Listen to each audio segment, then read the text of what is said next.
welcome to It's a Great Day, Wisconsin. And we are so honored to have Andrea and Chef Rod. Isn't he familiar to y'all?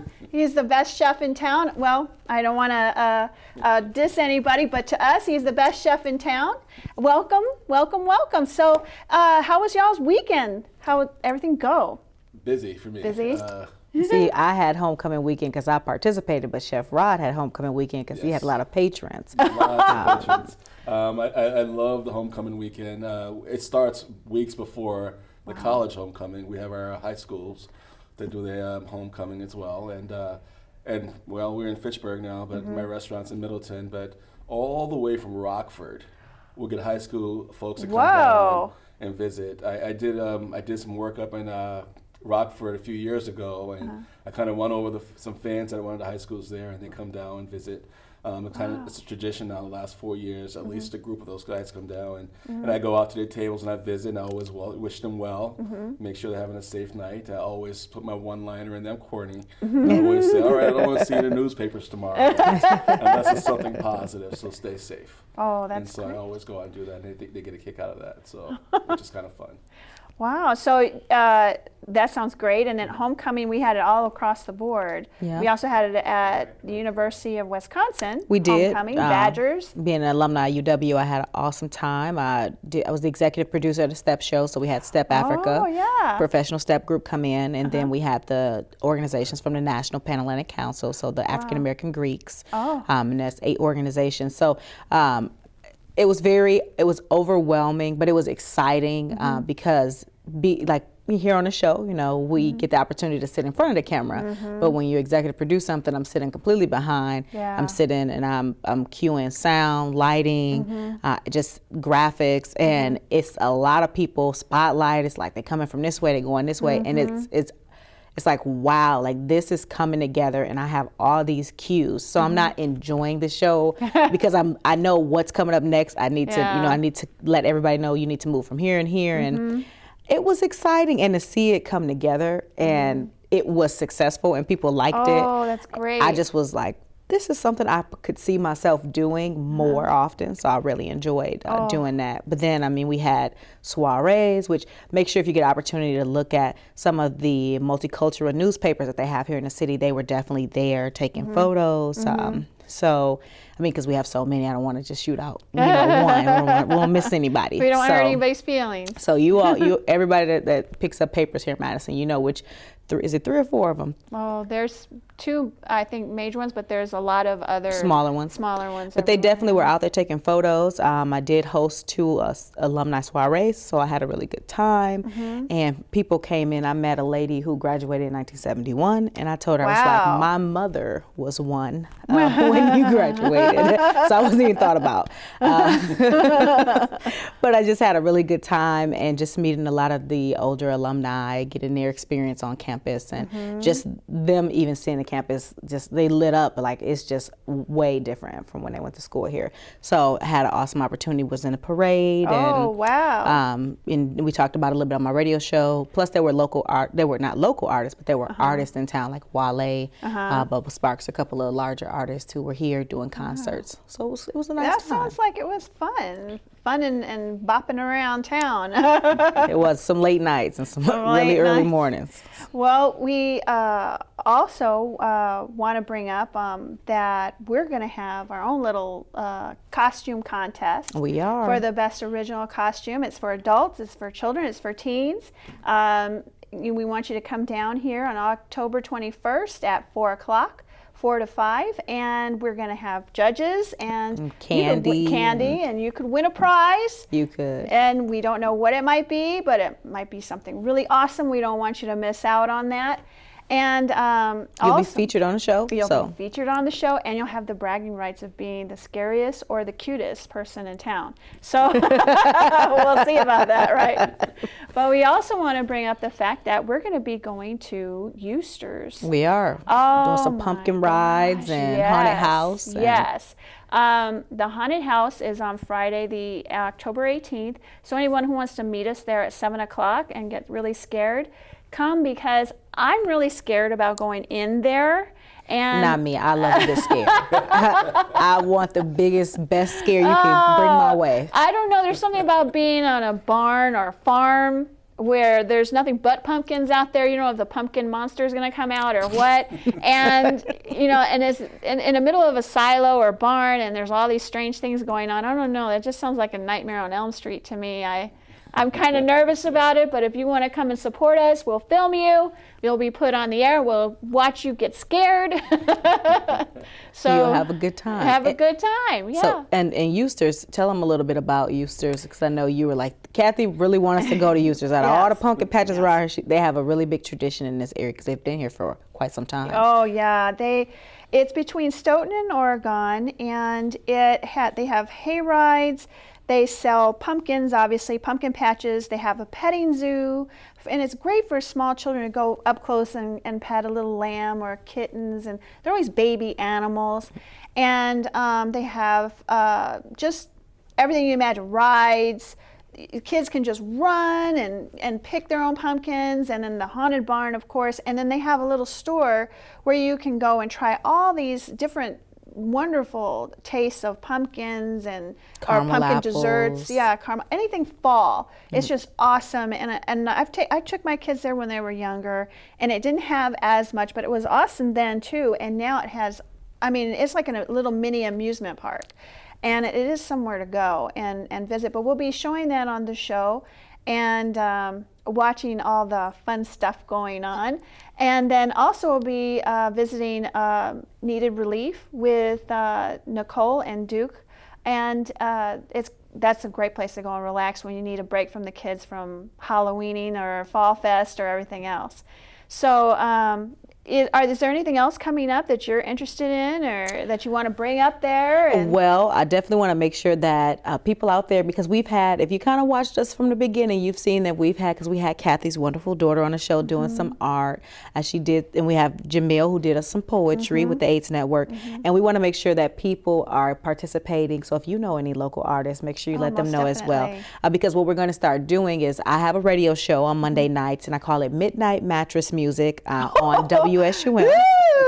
And, you know, because they call me Juicy Dre on my free time. Ooh, she's juicy. That's my DJ name. And but my radio show, which is Monday nights at midnight on WSUM.org, if you wanted to tune in and listen or log on, you'd have the opportunity. We're looking for students and for local artists all around the state of Wisconsin to participate, because I have a ton of students who come in and participate, providing music, beats. We have competitions, we offer music, and we offer gifts like CDs, things like that. And so we want to be able to pull you into It's a Great Day, Wisconsin. So that's going to be coming up. If you want to get more information about that, we'll definitely link it to our Facebook page so that we can get those artists to come in. And it can be visual art as well. It doesn't actually have to be a full performance piece, because visual art is just as stimulating and thought-provoking as actual verbiage. So. Well, we had the Rocking Dentist from Middleton on our show, and that was awesome. I think in the highlights of the opening of the show, you can see Andriel dancing with the toothbrush. I did a cameo. Yes. I was in it. I was in there. And then it got a little eerie and shiny there after a minute. But he had the smoking. He had the whole shebang. He had everything. We were like, our mouths were on the floor. So he could have checked us real easy and not had a problem. We didn't need any anesthesia. And then also we have a lot of contests that are coming up. We have we're looking into many contests actually, and giving out a lot of prizes. And I know that this weekend I went to the Rock and Glam because, as you know, it's open on Sundays. I did go to Rock and Glam as well, and I saw Risa, and she was awesome. She hooked me up. I didn't get my hair done, but I got my toes done and my nails for homecoming. She made me homecoming fly. So make sure to definitely check out Rock and Glam. Beautiful, beautiful spa. Well, I went there yesterday, and they fixed me up. You see, all my gray is gone. Yes. I don't look my age anymore. So they said to say hi, and they said if you come by Rock and Glam, right across the street from Chuck E. Cheese on the west side on Grand Canyon, right there by Panera's. Right by the CVS. Yes, and the Firehouse. and you say, I saw you and It's a Great Day, Wisconsin, they will give you a discount. They will give you a discount, and they might even give you a free tanning session. Some of us Now, don't need it. The tanning session, they was rocking because I was in there about an hour and a half, and I saw ladies just coming in. They loving those tanning beds over there. Yeah. And RISA has a special going on this month as well for the whole month of October. If you get a color, you get a free cut and style. So make sure that when you go to Rock and Glam, if you get an opportunity to, if she's there and available, she's definitely one that I had an awesome experience with. And Kathy, do you see the owner? I do. I see the owner, Angelina and Alyssa, and they were awesome. I mean, they just rocked it. That's right. And they said for the whole month of October, those of you who are in support of Breast Cancer Month, they will put a pink extension in your hair, and that can be your support. And those of you who do not have hair, you might want to put on your armpit or somewhere else, but you can wear the pink extension. So let's go into really talking about what's going on with Chef Rod. He's so awesome that he's even here. We gotta talk to him because he's here. They'll tell us about We're eating. ignoring him over here for a minute, but no, we're not letting you off that easy. Oh, this is fun. I have a 15-year-old daughter. All this stuff is going to my head. I gotta take my daughter out. She's into the glamour and the glitter. And, Oh, she'll love this and one. the hair and all the nails and stuff. So They're going to be thinking, doing a makeover soon in January, so we want people to write in during that time. We'll announce it again, but for teenagers, anyone, and they will give them a makeover for free. Really? Yes. I don't want to change my kid. No, stay young forever. We'll put pigtails in her hair. Yes, her birthday is actually in November, so What I was thinking day? November 19th. Oh, November 5th. I was like, wait, birthday twins. So tell us what's going on with you, Chef Rod. What's going on with the foods, the everything? Well, foods. Always changing. Food is always changing. Over the last year and a half, I've been focusing more on the healthier eating. Just making sure that that we can kind of attack the myths that that if you're in a culture that you have to eat the kind of cultural foods. And being I'm an African American, we talk a lot about soul food, and a lot of the things that create soul foods is very unhealthy for us. Yeah. So I'm Lard. working on lard and deep frying and all those bacon and all those things. I'm trying to Ham work it out hocks. where we could take that old soul food myth out and bring in a new soul food. We don't want to change what we eat and how it tastes and all those good things. So that's what make us sit at tables and go to family reunions and those things, going back home and have all that great food. Yeah. So you're gonna help reimagine this food so that we still get those tastes, but not those calories. Right, right. That's awesome. And it's just because heart disease and all those things, it's kind of our curse, you know, when you love that kind of food. Diabetes, obesity. All those things, that's bad.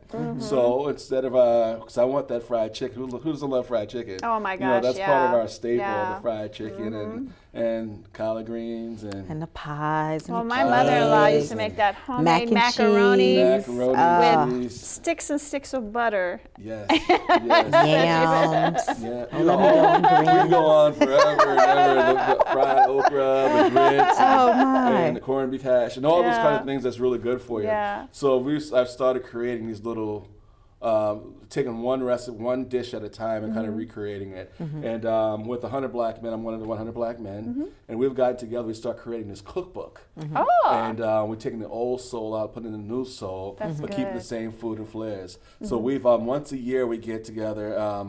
And we do something called the Walk It Out with the AKAs. They do it, and we kind of do a food kind of demonstration of how we kind of do that. And we kind of, anytime we bring it out, we present it to the public. If everyone enjoys it, we kind of put it in the cookbook. Okay. You know, and kind of do that way. And about a year and a half ago, I got to work with Oscar Mayer, Kraft Foods. Oh, yeah. And for the whole Black History Month of February, I kind of sent them a whole bunch of these recipes, soul food recipes. And in the cafeteria, made my recipes.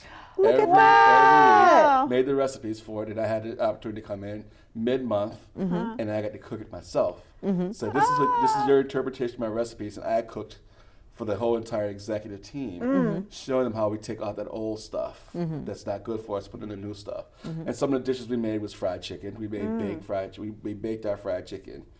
What do you bake it in to make it crunchy, though? Oh, good. I like that. So you got to make sure your seasoning. Seasoning is not really bad for you. It's how you prepare it, the lard, the bacon fat. But you got to watch the salt too, though, for the seasoning. I have found a way. There we go. I'm finding a way to eliminate salt completely out of your diet. How do you do that? Because we're like obsessed tricky. with it in our family. It is, and Yeah. it's all about your cooking techniques. Okay. You know, and all those kind of things. I'm getting into more of infused oils now, and so with olive oils, infusing olive oils with different flavors. So when you're cooking, the flavor's already there, so you don't have to add anything extra to it. And of course, when you're weaning off of salt, you have to take your time with that because it's an addictive thing. I think salts are. And the misconception is, like with my husband, he thinks that seasoned salt is better than salt. So Because he gets seasoned and they he get a think little bit of that, salt. and those of you who know my husband Jeff Smith, you know that you use that seasoned salt, that Lowry seasoned salt, and I think that's a little more salty, isn't it? I mean, isn't it still salt? It's still salt. It's not as salty as table salt. Oh, So we have okay. the different grades of salts now. You know, the table salt is what everyone used to have in their homes. They just take it, That's the iodized salt. iodine salt. Iodine. There we go. Iodine salt. And we have our kosher salts, our sea salts, our iodine salt. Now, the iodine salt was created when they thought that we needed more iron in our bodies. Oh. So then everyone's using that, but that's bad for you. We have enough iron in other things that we eat. So we can kind of eliminate the iodine salt completely. Okay. And that's how we over season, because the crystals are so small. Yeah, they are. dissolve right away. And then what happens is you season, oh my God, it's too salty. I'm not getting rid of this dish though. We kind of consume it anyway. So now we've turned over to the larger crystals, the kosher salts, and the sea salts. The sea salt's the most natural salt for That's you. my favorite one. The Himalayan Celtic sea salt. is the best. Is Celtic the best, or is it Celtic that? I don't think the name brand really matters. Okay. I think it's just different products it makes, but it's a sea Okay. salt product Sea salt. itself. It's more Okay. natural. Then we have our kosher salts. It's a little process to it, but it's better. Oh. But cooking with the bigger kernels, you notice a lot of recipes, you see new recipes, are always asking for kosher salts or sea salts rather than table salt. I wondered about that, if it made a difference. It makes a huge difference. Whoa. How many of us know that leftovers taste better? Of course, because Yeah, everything gets the to, next day. party with each other and just sit there and Especially cold chicken. marinate. Cold chicken, really? No. I love Mostly cold because chicken. of the seasonings we're using. Because the seasonings we're using, they start to release their flavors. Like the larger crystal salts, they start to release flavors slowly. So it's continually bursting out flavors and flavors. I didn't know that. And so the seasonings are actually working now because now it has a chance to release all its flavors in the food that makes the leftovers taste better. See, I thought it's because it gets more, the seasons, because usually putting in dry season, they get hydrated and while they sitting in overnight versus what I just made it and it's kind of getting a little bit. It's the same thing because it's starting to release flavors. Okay. More and more flavors into it. And the next day you get all these robust flavors in the same dish you had the night before, which is still good. But now you got everything that you put in there that's alive. Wow. That's in there. So using the table salts, really not good because you get seasoning immediately. Yeah. And you can tend to over season. I do that. Even with the peppers, you have the cracked black peppers and the big pepper crystals. Even when you're making soups, you want to use the larger crystals because it's releasing flavors slowly. So what is the biggest mistake that people make when they're cooking that you can let us know, especially because we have holidays coming up and everything else, but even in basic foods or when we're cooking healthy, what is the biggest mistake that you normally find out there that you need to like really let us know? When people love the taste as they cook. Yeah. And I think that's a problem with seasoning as well, because you tend to over season because you're looking for that instant flavor. Yeah. So you have to you got to slow it down. So when would you suggest that people, because I have a thing about tasting it as I go. I'm a grazer, so it's like or you have a taste because that's one of your strongest senses, and you have your memory that's like this doesn't really taste like my grandma made it, and so I'm trying to figure it out, but everything's not completed. So when should you start tasting? I think we should start saying that it would never taste like grandma.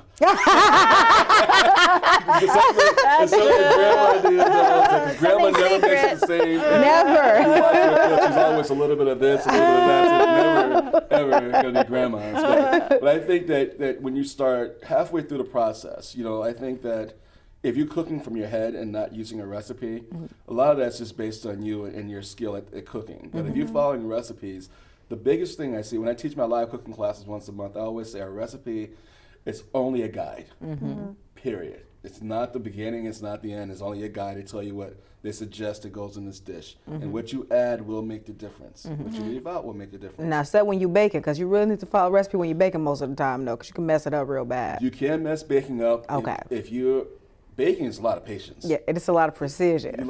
Everything has to be precise and all that. However, when I teach my cooking classes, my sous chef has developed this skill that we can still make baking only a guide. Even when you're buying like box cake mixes off the shelf, you shift the flour. And you lighten it up. Yep, you shift it because you'll find at the end, because everything's done in bulk in the stores, you find these little hard things that's inside. Yep. So you're going to lose a lot of your moisture just by not shifting your flours and all those kind of things like that. Wow. And then those little fun little things like that. And also in the cookbook, that I know I'm jumping over, but the cookbook, at the end of the cookbook, has all these do's and don'ts and all these mistakes you make in the kitchen. You can fix them real easy. Burning something, over seasoning, how do you do those kind of things? Yeah. My meat, I cooked it too long now, it's tough, what do I do? Folks are here in 15 minutes, what do? I can't start over. You know what I mean? I've had that hot and spicy issue where it's like, oh, it's too hot now. It's like, I need to find something sweet because I need to balance this out. Water. Something separate sweet? Well, yeah, I'm going to tell you, I actually came up on this recipe the other day. I made this like spicy curry, and it was too spicy. Even for me, it made my ears itch. And I put a little bit of like Nutella because I had used these peppers, but chocolate and peppers go well together. So I used Nutella, and it smoothed it out. Absolutely. And my friends didn't even, I was like, and my friend was like, it's something in this, and I cannot figure, he thought it was honey, but it was Nutella. You never tell. He never knew. Oh, And you wow. never tell. You never tell. I was like, no. It's like, You're like, you don't have a nut allergy, they was like, do you you? just put, I know, that's sorry, something you should check with. You eat at my house, don't come with no allergies, but you can come gluten-free, because I do gluten-free too. Right. And see, that's the thing, you just wrote a recipe. I wish I was following you in the kitchen. Because Wow. I would say we'd make it the same way, just add a little Nutella in it, and now you have a whole new recipe. See? Wow. It's only a guide. You know, what you add will make the difference. You know, those kind of fun things like that. Are So just those fun things like that you do in the kitchen. So in the cookbook, do you put in what you shouldn't mix together? Because I know that sometimes we think in our minds that this is going to taste great together, and it's the worst concoction. It makes you want to puke or something. I mean, is there anything that you would say, no, don't put those together? I think that cooking is all about experimenting anyway, especially when you're using different kinds of ingredients. I think that when you go for it, you go too hard. You know what I mean? So if you're going to add a little something, you add a little and then you try it. But the whole thing is you got to slow it down when you start experimenting. Because then you end up putting too much too fast, and then you end up feeling the way you just said. So you got to slow it down and cook slow. Cook slow. I'm a fast cooker. You know what I mean? I like to get in there and get it done. You know what I mean? 'Cause I feed tons and tons of people. I bet you do. But at home, I was going to say, what do you do at home? I slow it way down at home. I had to prove to my mom one day. My mom came to visit me about a year ago. Oh no, the worst critic ever. Mom's And involved. I invited everyone in the neighborhood. When I cook in my neighborhood, everyone wants to come over and try my cooking. So I said, Mom, we got about 25, 30 people coming over in about 2 hours. She says, well, you better get started. I said, Mom, don't worry about it. I got this. So we sat down. We played a game of cards. That's something my mom and I do. We play some cards. And about 45 minutes before, I said, all right, Mom, I better get started. She said, you'll never be done in time. I said, Mom, listen, Never. I taught you better than that. You know, Mom said. And so and it's all about prepping and preparing yourself ahead of time. So I got in there 45 minutes later. I'm pulling the last dish out of the oven and the doorbell rings and people are starting to come over. See, it's that timing factor. And then she goes, you cooked way too much for 25 people. And they had food everywhere. And people came and people left. She said, see how much food you got left? I said, Mom, I told you, people are going to come. Don't worry. They will come. I cook, they will come. By 8 o'clock at night, there's nothing left in the kitchen. People are just showing up little at a time. I need to know what neighborhood you live in know, so that right? we can come over. You need to just drop by. We won't tell anybody. About 3 years ago, we always go home for the holidays for Thanksgiving. And where are you from? I'm from South Carolina. South Carolina. So my wife and nice. I and my daughter, we decided we're going to stay home this year. And so we're just going to cook a little turkey. And my son's in Omaha, so he came down with his wife, and we just cooked a little turkey. And we're at home, and people saw our car in the driveway on Thanksgiving. Someone popped over, said, oh, I didn't know you guys were going to be home today. We had to cook 2 more turkeys that day. Oh, no my doubt. And we had a house gosh. full of people because they found out that Chef Rod is cooking. So Wow. Oh, he didn't leave? Yes, and then, so we don't stay at home anymore at Thanksgiving. So we go Like, we're everywhere else for gone. Thanksgiving. So it was fun. You know, I mean, it's fun and it's great that people enjoy eating, and so and I enjoy cooking. Yeah. But my wife does most of the cooking at home. Really? Because You gotta let her have that space. You She's can't gotta just be have it. professional everywhere. I cook bulk. You don't cook criticize big, her big. cooking though, do My you? wife is a phenomenal cook. Oh, that's Phenomenal. awesome. She's awesome. She loves to experiment. And in my family, I'm one of 12 kids. Oh, wow. And so, and my mom, and it's 10 boys. Whoa! Plus me, it's 11 boys and 1 girl altogether. Oh, my that's a goodness. lot That of pressure girl to be was the very one sister protected. that's like, I have to cook. It's like, Yeah. oh, Well, she had a problem growing up. But our dates had bigger problems as we got older, and my mom was trying to marry us all off. You know, There's too many here. yeah, so you come in, and I'm from a family of cooks. You know, no one professional. I'm the only professional. But family of cooks, and if you're dating me and you come to my house, and my mom's trying to marry you off, you have to know how to cook. The first question: do you know how to cook, girl? yes. Good. Let's go in the kitchen. And most of your dates always, we bring them home. It's in the kitchen with my parents. That's the kind of date I'm trying to be on right there. I'm gonna win that date. And so my wife, during our courtship and all that, she spent lots of time in the family kitchen. So the women, we get together, all the women is always in the kitchen, all the men is outside or Grilling. watching TV. I was just thinking that. Yeah. And fighting so over it was the like that briquette. big tradition in our house, so, Yeah. and it's still today. Wow. We go home, all the women are gathered in the kitchen, and the men are doing their thing. That's and so, and it's kind of fun. Yeah. Kind of fun. So. So, I mean, that sounds great. Everything that you do. It's like I want to be around him all the time and follow him around wherever he is, It's like, because he ah. might get a good meal there. So, what kind of foods do you like to cook? What's your favorite foods that you like to cook, or is it everything? I don't have a favorite dish per se. I love working with chicken. Oh. I love working with chicken, and and it's just because chicken's such a hard thing to work with, because either you're gonna fry it or you're gonna grill it or you bake it. But cooking chicken and making it juicy every single time. How do you do that? Do you just Making it put a lot tender of and- butter in there? You know, I had a friend. No butter. No butter? Yeah, let me Oh say. my let me- gosh, that's what I use. A trick my friend showed me is that like he made a compound butter with herbs in the butter and everything. Yeah. And he lifted the skin up because he made a whole chicken for us one time, and then he put it under the skin, so the skin was crispy, Yeah. but the chicken was like, Yeah. oh man. Yep, those kind of things you do. Yeah, but what do you do since we You said omit no the butter. butter? Okay. Wow. We Oh, gotta no. we gotta let some of the butter go. You gotta use some butter in cooking, Okay, obviously. okay, You know, yeah. you need some of that flavor and all that. Grilling. I'll give you an example for grilling. We always have our chicken breasts we want to grill or things like that. And it seemed like because the chicken breast is kind of shaped funny, you got the hard the breast and a little thin part. It's always dry. Yeah. You know, when you try to get a nice, and most men who grill, and most people are like, "Oh, you want that big old breast? You want Yeah. to kind of impress people, you know what I mean? You don't want to just." My husband always says, breast. Don't give me that leg. Give me the breast. Yeah. Everyone loves a breast off the grill, and but it's always dry. Yeah. You know, because even if you cook it and it's juicy, 5 or 10 minutes later before you serve it, it's dry. Dry. So pounding your chicken, making it all the same, and you can do that. You can get a 3 or 4 ounce breast, small, and once you pound it, you're almost doubling that size of that breast. Yeah. And you make it nice and even, and so you slow. You gotta cook slow. So you cook it just right, and you pull it off. Now, if you're cooking it way too fast, pull it off the grill and finish it in the oven. You have your grill flavor, you have your grill, everything you need, and it's finished in the oven so you don't dry your chicken out. So you can cheat a little bit that way as well, unless you're in competition, or unless I'm over at your house. 'Cause I'm gonna be watching you the whole time, you know, so, and those kind of things. And I've learned those kind of techniques to make sure that you gotta learn how to slow it down. And the biggest part, if folks have gas stoves and electric stoves, they have a hard time cooking slow on electric stoves. That's my thing. I have an electric stove. How do you grill indoors for a lot of people who may be watching who don't have the opportunity to have a grill, or they want to get that? Because I have a cast iron kind of griller. How do you go about that with an electric stove? When you can make it fast and slow it down, turn it into burners, one on high, one on low. So when you're cooking too fast, you just move it over to a lower one, Okay. so you can slow it down. But still keep it hot. Yeah, Okay. keep it hot. That way that you can kind of control your temperatures. Okay. So you want to keep it hot and then move it over to a burner that's a lower temperature. Okay. So you can kind of keep it going without stopping and slowing down, because if you try to take it off and gotta wait for that to cool off and all those kind of things. So, and I would even have my oven on and do all 3 if you really want to kind of get it going. Because once you get to a certain point, you got all your flavors, everything already in there, and you want to keep moving, because that's going to take some time. Finish in the oven.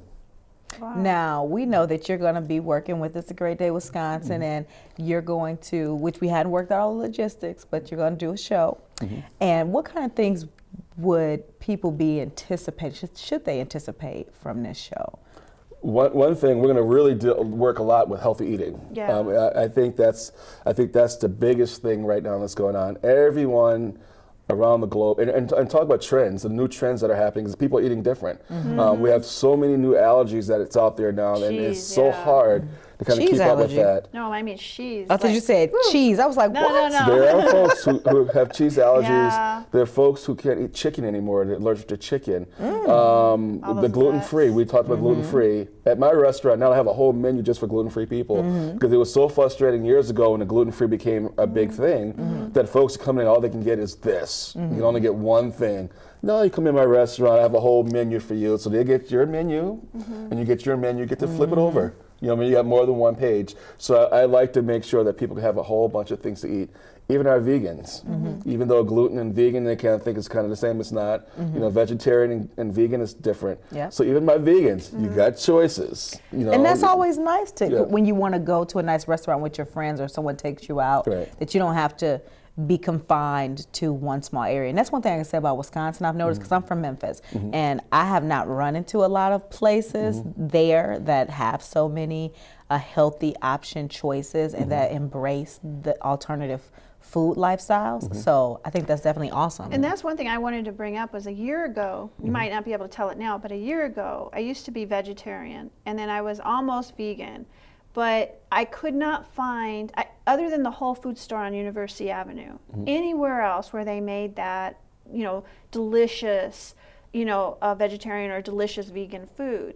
And I wanted to learn how to cook it, and I could not find anywhere where I could learn how to take a class. So can that be something that you might want to incorporate on this show, that Absolutely. you might teach us how? Because I was Absolutely. trying to learn how to cook tofu, and I know a lot of people go, "Bleh, She told me she I eat a love lot of tofu, it. and I do not know how to make it, so I have to go to the Whole Food store to purchase it, you know, but I do not know. The fun thing that I'm working on, like I like to convert different menus and what people are doing, converting to different eating habits. When I teach my cooking classes, if you're a vegan or you're a vegetarian or gluten-free, I'm not going to change my menu just for you. I'm going to show you how we can take the same thing that we're preparing for the rest of the family and make a dish out of it just for you too. Wow. There So we go. that way that you're not spending, you have two different things in your refrigerator. And I believe in Yeah. cost cutting and cost saving. Yeah. My whole cookbook is based on that because Wow. when you become a diabetic or you get heart disease, the hospital nutrition comes into your room and they give you this big foreign dictionary of foods to make. Then once you open that book, you get all afraid because I don't eat any of this stuff because of my culture, my background. And I don't know who designed this because I'm not going to buy that. And you're going to try for a little bit. Even most diets, you're going to try for a little bit. Then you're going to go off your diet because you can't keep up with it. You can't afford it. Right. It's not your taste buds. It's whatever, not whatever. So I'll take what you like and I'll convert it into something you can actually have. Now that's something I have got to see. And that's what I like I doing. really do, because at home, a year ago, I used to be about 40 pounds lighter.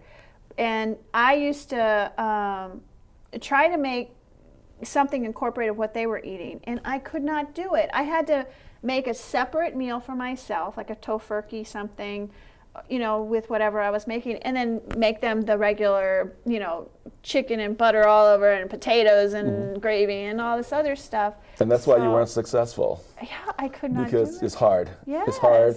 Yes. And it's how hard it is to be on a diet and everyone else around you having all this great food and you're That's there with your fair. salad and tomato Yeah. and you know, That's it's why not you eat good that because before your you go with nostrils, them. your taste buds, your eyes, you eat with your eyes and your smells. And you want to have some of that same greatness in front of you. People should be jealous of what you're eating if you're on a diet.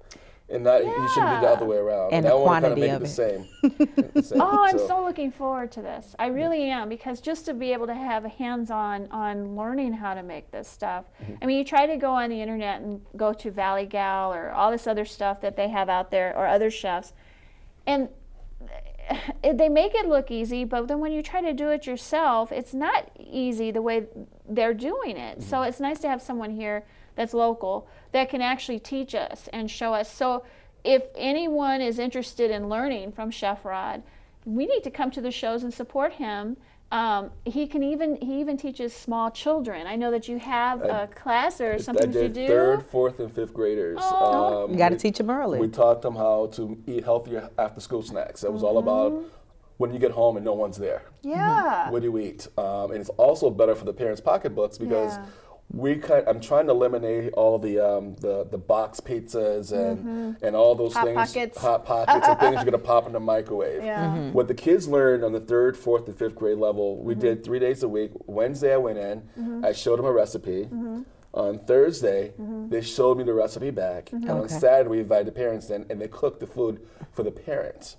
Now, when we think about kids' foods, we think about macaroni and cheese and chicken fingers, Chicken nuggets. chicken nuggets, pizza, spaghetti. Let's talk about what we showed them. They made baked potato primaveras. They made red beans and rice. The kids are making this themselves. We made dirty rice. We made salmon. We made chicken wraps, fruit parfaits, yogurt parfaits. We made what's the energy drinks they're making? The naked Red drinks. Bull? The naked Oh, drinks. yeah, Naked. Smoothies Yeah, and all smoothies, those. yeah. Those are the kind of things they're learning. So when we Oh talk my about making a dirty gosh. rice, we talk about sausage and peppers. We made a dirty rice with all vegetables. Oh, wow. So we had zucchinis and squash, Brussels, anything they could think of that they did not like. And we took it and we just minced it and made it small enough so they couldn't really identify it. And we put it into a wild rice and we cooked that for them. And there was never any leftovers. It sounds like my mom makes Wow. meatloaf. She takes a ton of carrots and purees them down and put them in the meat, and they would not even know it's full of carrots. Sounds awesome. And so the kids make it, they'll eat it. And it was so many things that we brought to the tables. And then we surveyed every few weeks to make sure we surveyed the parents and we surveyed the kids. And then the parents, we asked, my question was, how's it shopping with your kids now? Wow. And one of the parents say, I'm shopping normal, because I invited the parents, take your kids with you. So they're buying it and they're making it, they'll eat it, and it's going to be healthier for them. And one parent said, this kid would not eat anything green. Now we're shopping, he's picking out green stuff. Wow. The one parent said also, when I'm picking out things for them to eat, they said, well, Chef Rod would never buy that, so I'm not eating that. So they're reading ingredients also. You got to read it before you eat it. That's part of the pyramid and in Michelle Obama's plate. So we talked about those kind of things because schools teach different things. And we all should be on the plate at this point, I imagine. So we teach from those things that the government is trying to put on the tables. And we also, the kids also wrote a letter to the school. We want to change some of the things we eat in our cafeteria. I Empowering was going them to with bring the that knowledge. up because my So- kids come home from school. They're in high school now, well, 2 of them, and they complain every day, Mom, I didn't eat lunch today. Why didn't you eat lunch today? Because the food is horrible. You can tell they just package it and they stick it in there. And one time, one of my kids found a fly that was in the package. It probably was an accident that it got in there. But the thing is that they're screaming for something that tastes good, that is healthy. I mean, my kids people always ask me, how did you get them to eat so healthy? I didn't do anything but show what I was eating, and they fell in love with it. And so is there any way that we can get Chef Rod, or maybe we can do a segment with Chef Rod in the kitchen cafeteria of a school, where you can teach them how to make good food healthy food for our kids? I think it's more than just what the people that are working there are doing. I think it's all about when we make those decisions in the beginning of the school year, what we're going to put on the menus. I think it's a little bigger than what they're getting. I think it has to be, I don't know, I talked to the school principal at the 3rd, 4th, and 5th grade level we were doing.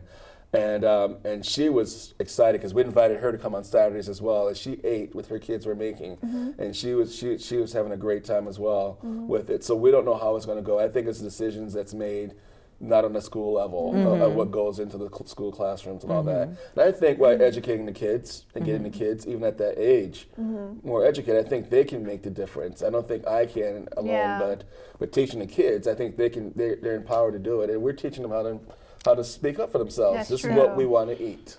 And then when so- they're presented with a ton of options, then they can say, well, I kind of have an idea of what everything is, and I'm going to take this, or could I have 2 of this thing, and so I don't have some of whatever that is. Because I know in Tennessee they've banned it. You can't have sodas, like in the high schools.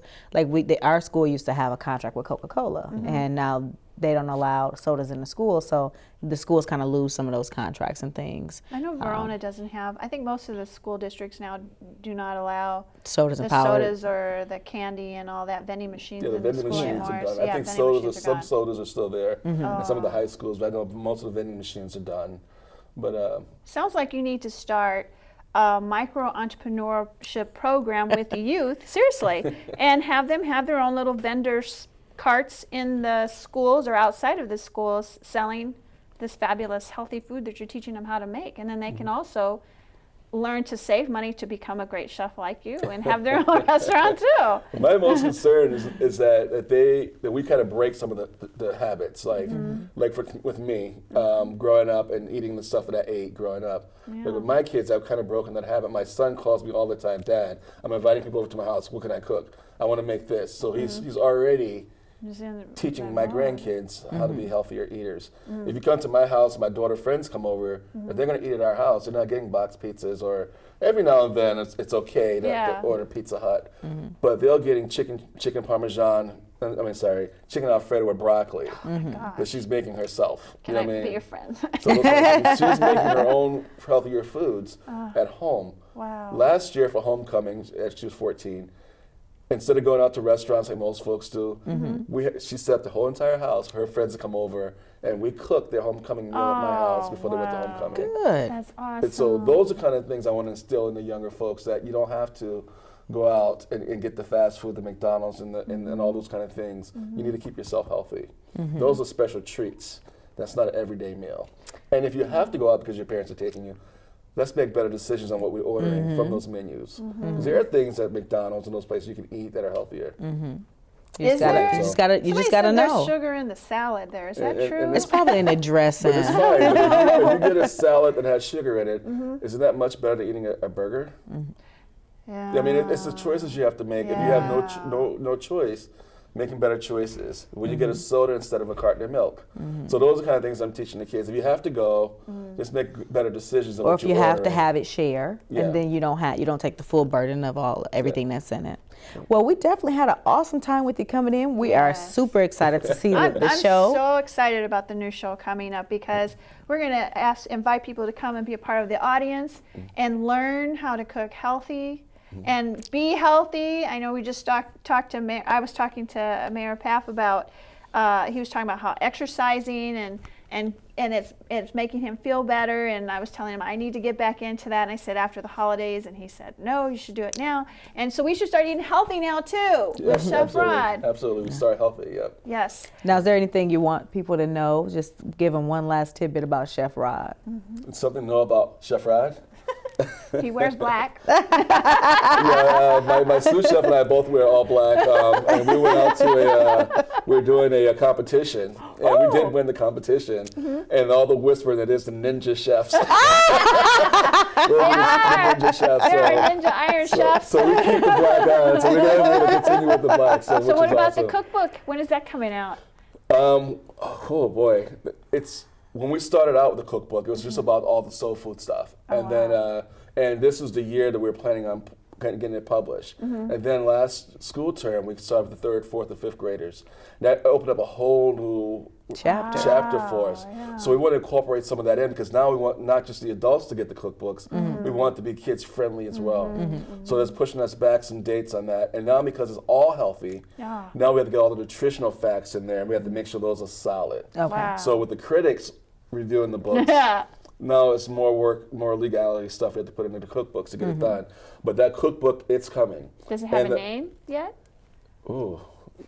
We just changed the name. It's gonna be the 100 Black Men cookbook that we're gonna do, and the very first edition of the cookbook that's coming out, we're gonna donate that back to the 100 Black Men for community and charities for that, and incorporate the Boys and Girls Club. Like most of the community centers, we'll probably end up giving them a copy to kind of use as a guide to healthy eating. The Boys and Girls Club. I know you talked about Leopold School. Yeah, Leopold School. And those community centers like that, we're going to get it back to our community to make sure we give them a kickstart of what healthy eating is, and let the proceeds benefit from that. Let them benefit from that.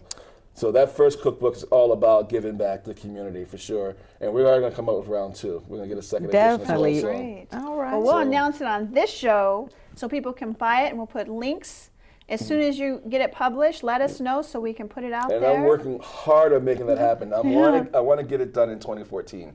I want to make sure that 2014 is the year that we have it on the shelves somewhere. So that's my goal. That's something that you want to know about Chef Rod. Chef Rod wants to make sure our cookbook comes out in 2014. There you go. For healthy eating. Well, we had an awesome time having you here, Chef Rod. We look forward to seeing you and eating with you and hanging out with you. So make sure that you stay tuned to It's a Great Day, Wisconsin. Thank you. Thank Bye. you.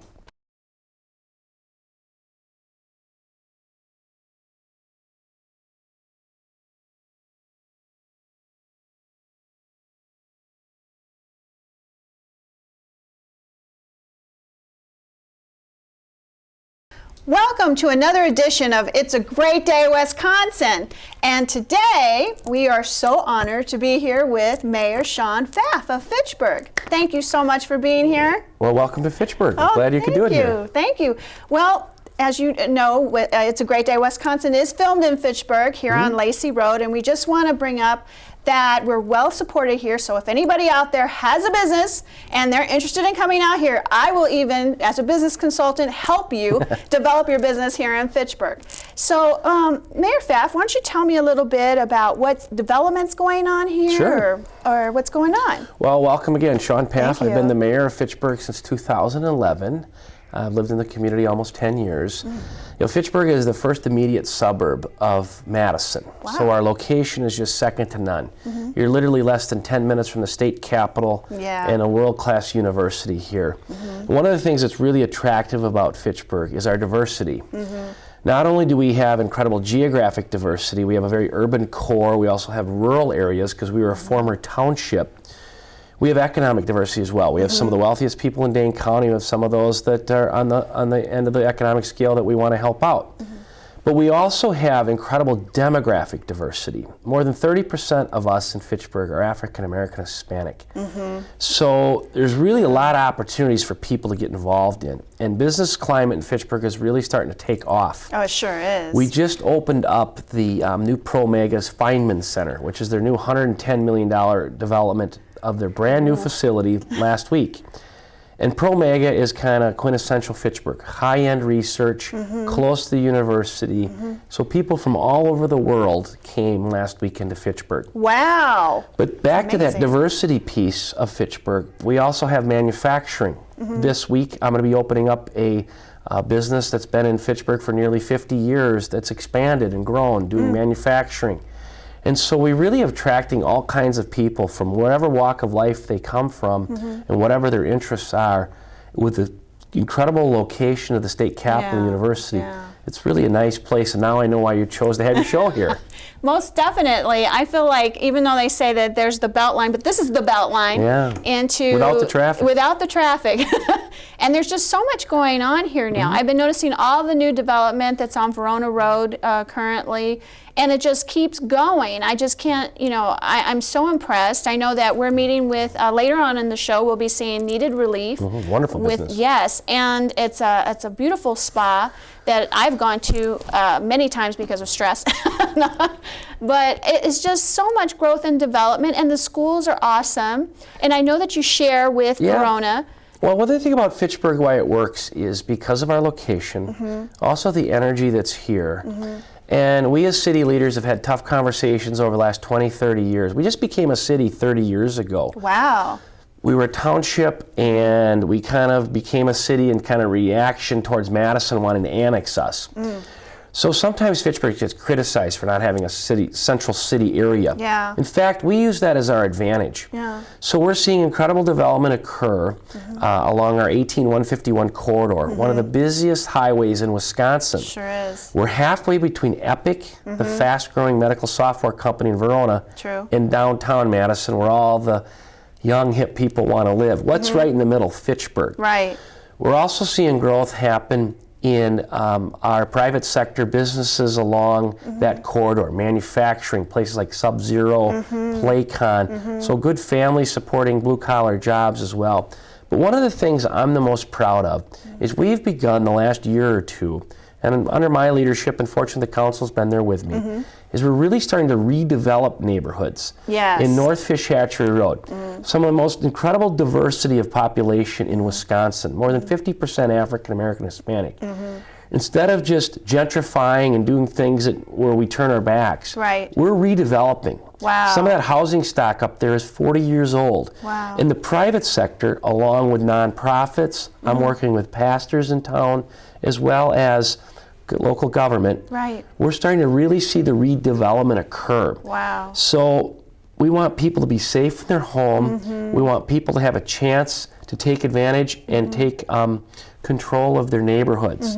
And so I really am proud of all the growth that's happening, but really the redevelopment is something that Fitchburg we've never done it before. Right. And now we are, Yeah. and we're starting to see the success of that happen.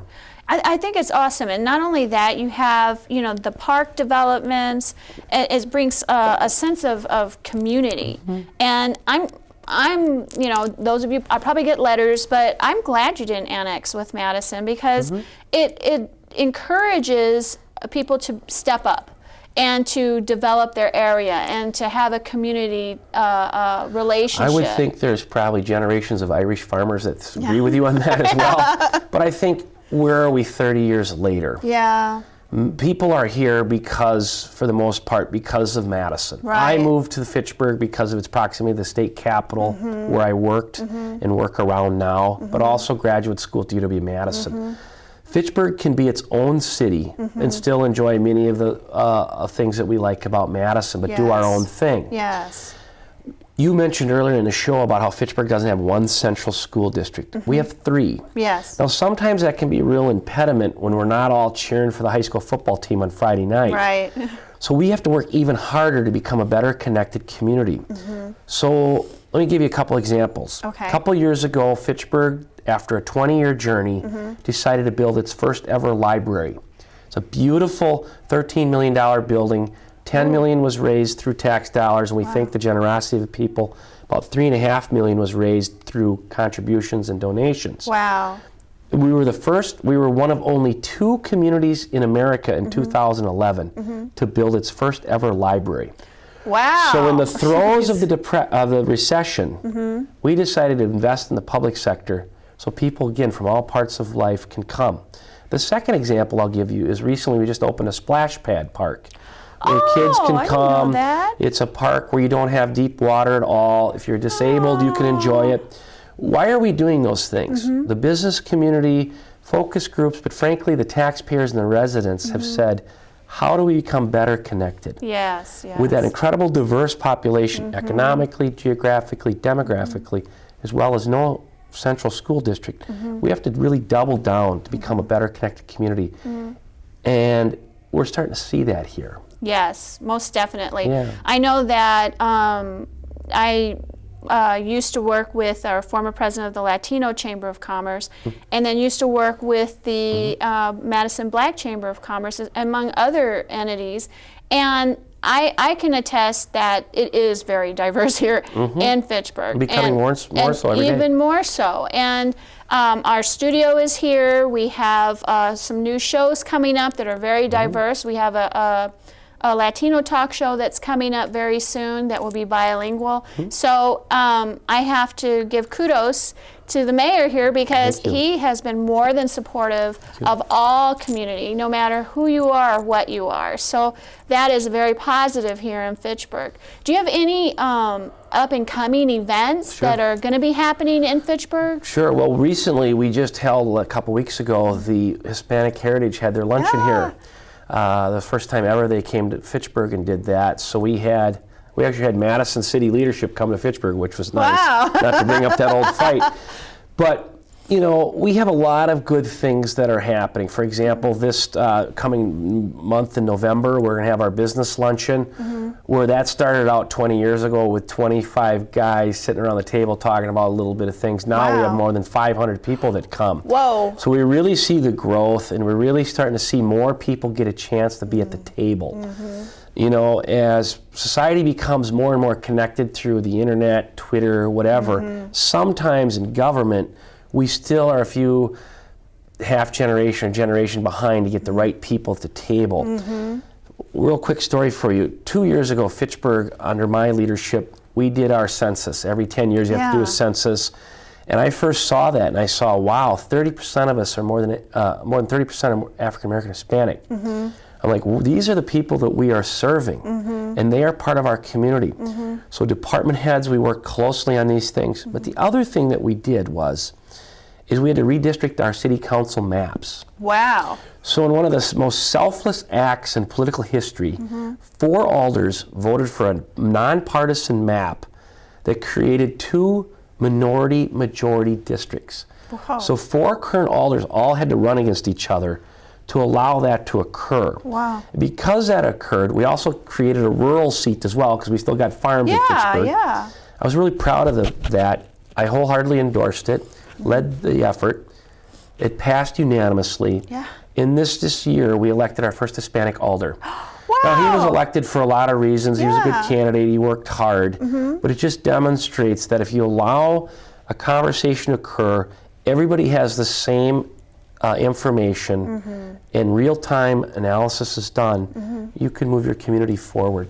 So there's a lot of opportunities for members of the Latino Hispanic Chamber, and you know them well, Kathy, because you're well connected in those communities, to really participate. Our business luncheon, Hispanic Heritage Month, we just named it that here in Fitchburg. But also the other thing I would add, even if you're maybe not a business owner or you don't like to be in the public, enjoy our parks. Yes. Enjoy our bike trails. It's a Yes. beautiful time in the fall It here. sure is. You know, you can go from the urban core of North Fish Hatchery Road or Seminole Highway, and within 5 minutes on your bike, probably 7 minutes in my case, takes me a little longer, you can see these fantastic, beautiful Holstein cows pasturing in rural Fitchburg. That's true. And you can stop at the trailhead and get a drink or whatever. You can really enjoy quality of life, no matter where you come from. That's and that's true. what I'm proud about. And you know, and this is what kind of gets me, Mayor Pfaff, is that some people, when they hear Fitchburg, they think, oh, Ally Drive. Yeah. And then right away their mind goes to bad area and all this other stuff. And I have to say to our viewers that I've been out in that area. I handled a clothing closet in that area and everything. But everything is getting so redeveloped, and so much support is out there with Michael Johnson and the Boys and Girls Club and everything else that's going on. I mean, what do you have to say to people that are thinking that way? Well, the thing I will say is that Fitchburg surrounds Allied Drive on 3 sides. Right. The new Boys and Girls Club that was built in the 2000s, and Michael's doing a fantastic job. is. And I love Michael, but it's more than just Michael, 'cause Right, he will that's tell true. you. Yeah. The actual building is in Fitchburg, the mailbox is in Madison. So we work closely. I just put in my budget this year a raise for the Boys and Girls Club. We're now up to almost $50,000 a year that we give. But that Boys and Girls Club serves as a beacon for the community, an anchor. That's true. Really a place for kids to go from that 3:30 to 5:30 window when moms or dads are working. But what I would say to my fellow Fitchburgians, if you will, but other greater Madison people, is be part of your community. Yeah. One of the things that we're doing, and I am a person of faith, and I don't expect everybody to be, and if they're not, that's fine. I am too. But I reached out to the pastors in town, and they asked, how can we get involved? And I said, I need you to help me reinvest in the northern part of our city. So churches like Blackhawk, Fitchburg, All Saints Lutheran, United Church of Christ, all of these, the Bridge, all of these churches are working to create a sense of hope, a sense of responsibility, but also they're taking their parishioners who maybe don't go in that part of their city often and getting up there. We've really gotten a lot of interest from Habitat for Humanity. Oh, wow. They're building a lot of homes because, as I mentioned earlier, our housing stock is about, in some of those areas, is about almost 40 years old. That's a special number to me because I just recently turned 40 a few years ago. You're a baby. So I know that if we can get that community and their mission and connect with the private sector and government as well as the nonprofits and all be at the table, we can get there. You know, true. I'm proud of the fact that we've had some horrific things happen in Fitchburg the last couple of years. Some crime that sadly happens, and that's becoming a bigger city. But we've hired 3 new police officers, and we've seen, knock on wood, our crime rate go down almost 25% in the last 2.5 years. You can't always stop that stuff, but what you can do is understand that people want to be safe in their home. And safety is a subjective term, and that's why you always got to be on top of it. That's true. And I have to say, to those that are listening, that those of you who haven't driven through the Allied Drive area, there's been a great redevelopment that's been going on, which doesn't mean people have been pushed out. With the population that's there, yeah. With the people that are there.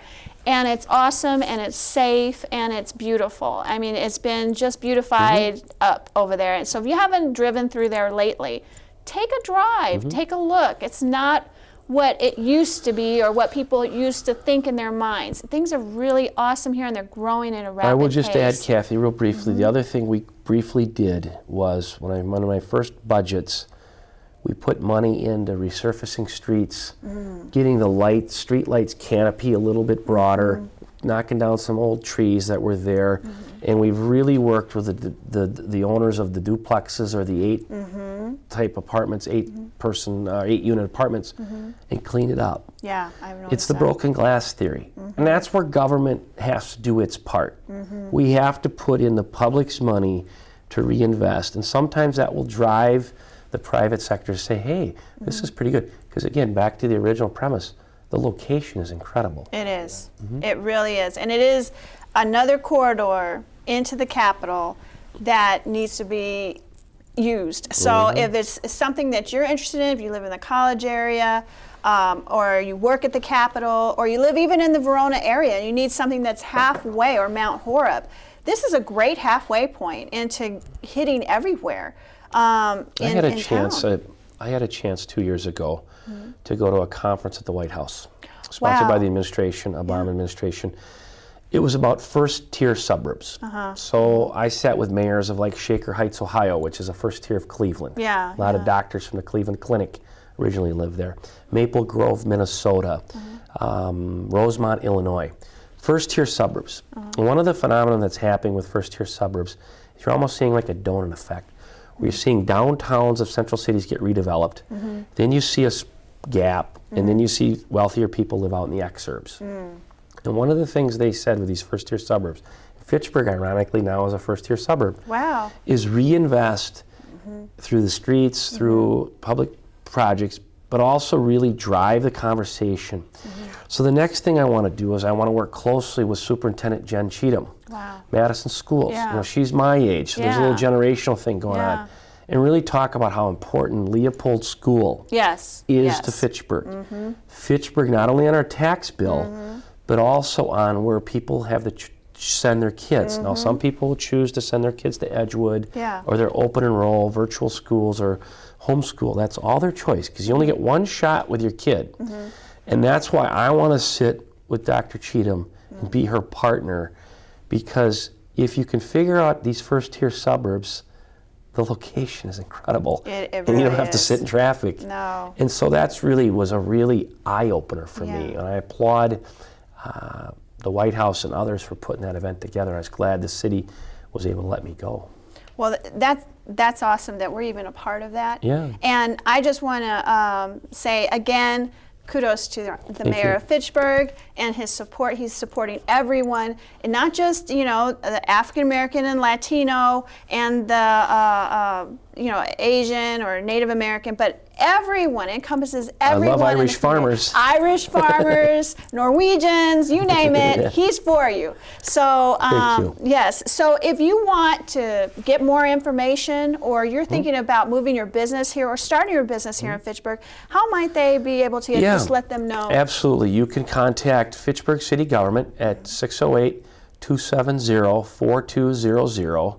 Or you can visit www.city.fitchburg.wi.us. I'm Mayor Shawn Pfaff. We'd love to have you come to Fitchburg. It's a place where you can get involved immediately. And we endorse it 100%. Thank you, and we'll be back in a few minutes.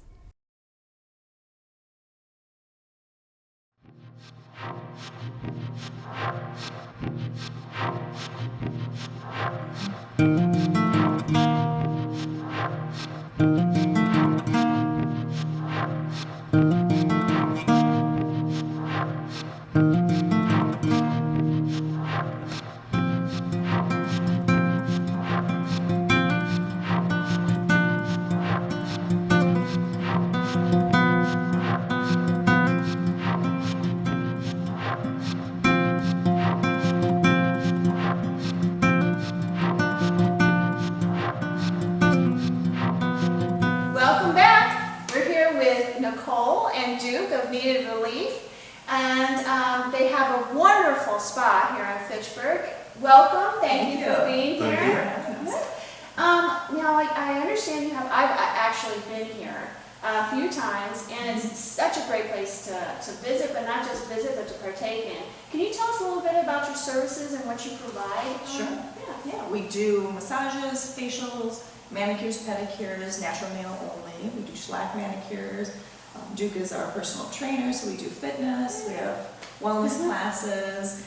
We do body treatments, waxing. We have 2 steam showers, whirlpool, couple services. So the whole gamut of a spa. Wow, that sounds awesome. I know that I'm going to be taking a look at the personal training and the massages because I need both. But also I understand you have some new things coming on. You say you might be going into makeup. Yep, exactly. We are introducing a makeup line in the next few months, so we're really excited about that. So that'll extend our aesthetic services for our staff too. Wow, you know they even do facials and everything else, so this is just going to be one more plus. Now you do more of a whole body, taking care of the whole body, the soul, everything. It's not so much of a hair salon like some people might think. It's more concentration on the muscles and getting yourself back on track. Is that true, Duke? Is there anything else that... Well, yes, all that is true. We definitely look at how to balance the body.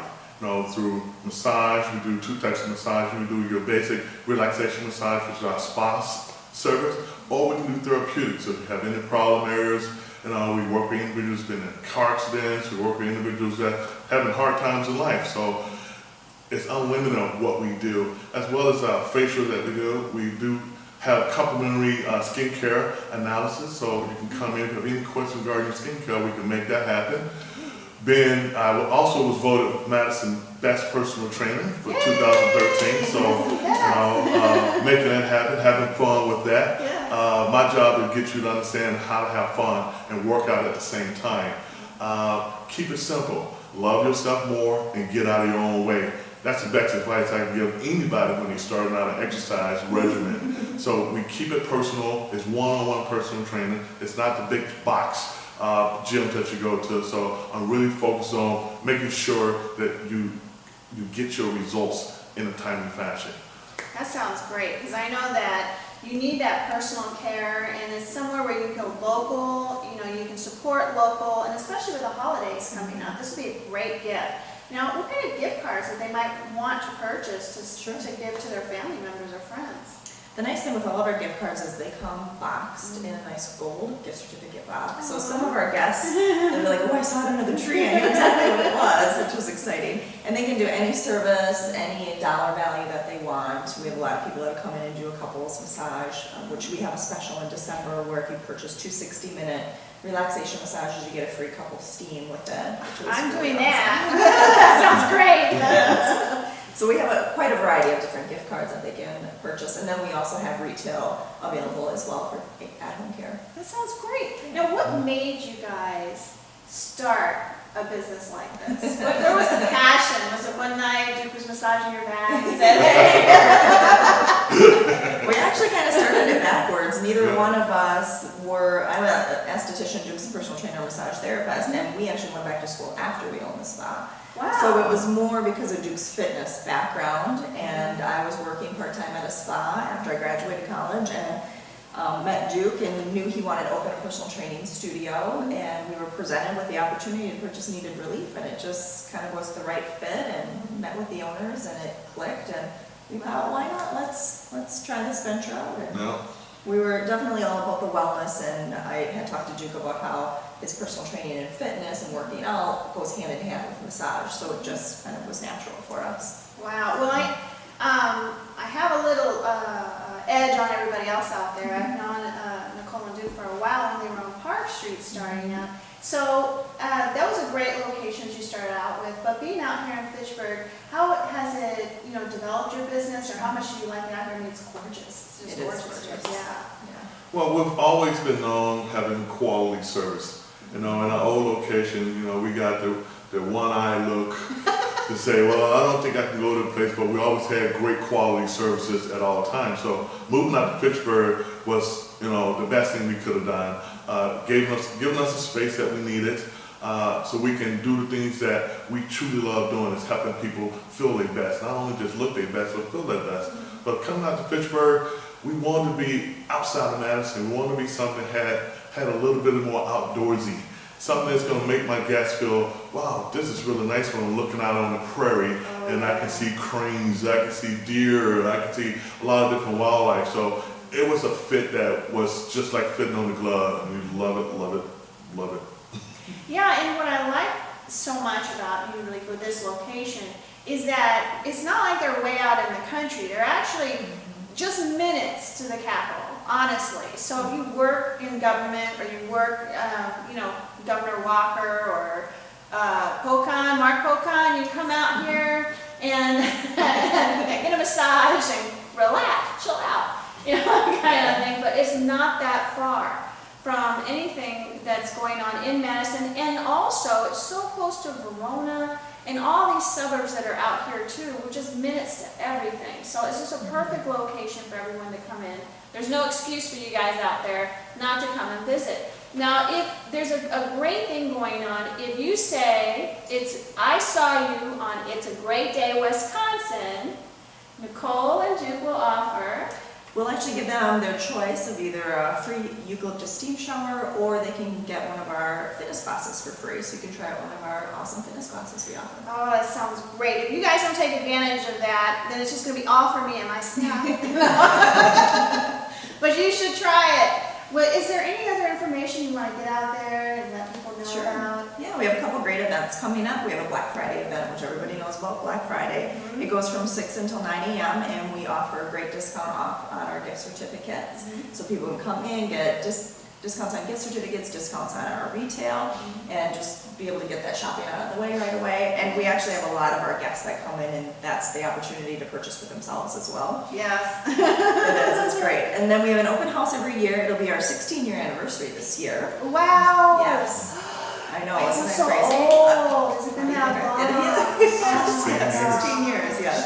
16 years. So it's the second Saturday of December. It's Yeah. December 14th. It goes from 10 until 1, and we actually open up the spa to the community, let them come out, give tours of the spa. We have some food, some refreshments, and then we offer complimentary services so they can, take a look at the spa and then try out a free little massage, a free mini facial, a foot rub, scrubs, that sort of thing. It is great. Duke does fitness consultations then, and we do giveaways on the hour. We have staff presentations, and again, discounts on gift certificates and retail too. So Wow. it's a lot of fun.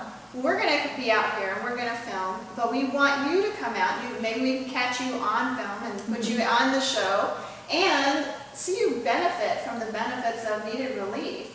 It's something that we really do needed relief from all the stress that's been going on with all the budget constraints and everything out there. So as we close, you want to share your information so they can contact you if they're interested now? Sure. Our phone number is 608-255-0070, and we are located at 5500 East Sherrill Parkway out here in Fitchburg, which a lot of people call it a destination spa within the city, which is great.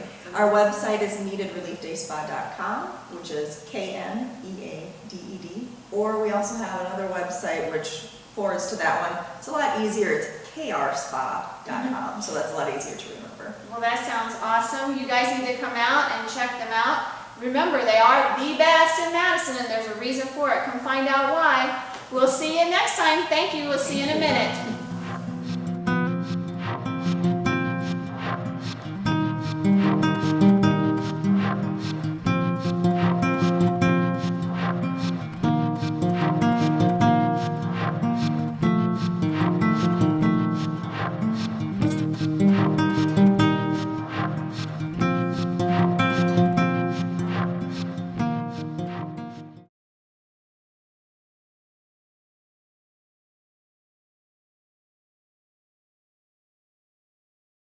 Welcome back to It's a Great Day, Wisconsin.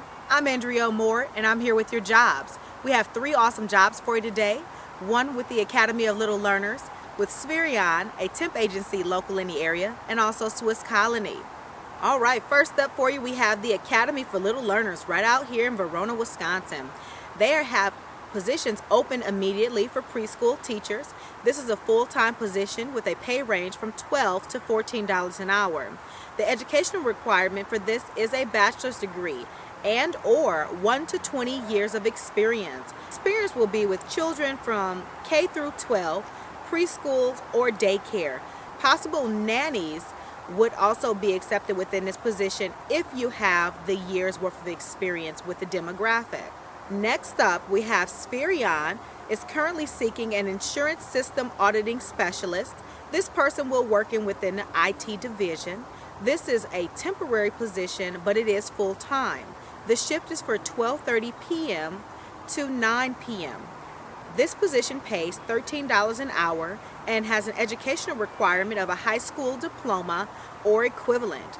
If you don't have either, they are accepting applicants with 1 to 10 years of experience within the IT field or insurance database claims. Last but not least, we have one of our most interesting jobs to date is with Swiss Colony. Swiss Colony is hiring temporary, full-time, and part-time positions. This pays $10 an hour and is a Monday through Friday job. They are hiring for first, second, and third shift workers, where second and third shift do have a pay and time differential opportunity. Swiss Colony is a mail order cheese company for specialty cheeses. Make sure that if that's something you're definitely interested in for the holiday season, that you go on their website with colonybrands.com.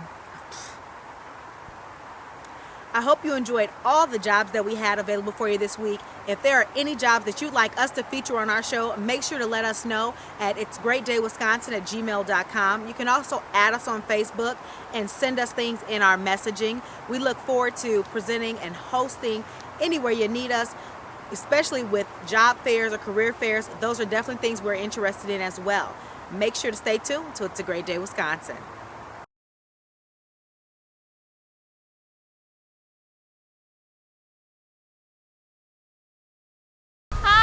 We're here with It's a Great Day, Wisconsin, and we're here at Euster's. Some people call it Eugster's, and I'm in a train.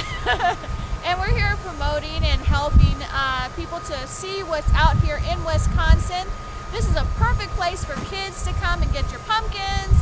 There's a scary barn, there's corn mazes, there's feeding animals, and we'll see a whole bunch and even food to eat. So we'll see you in a minute with some more stuff.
help but get my hands full of this stuff.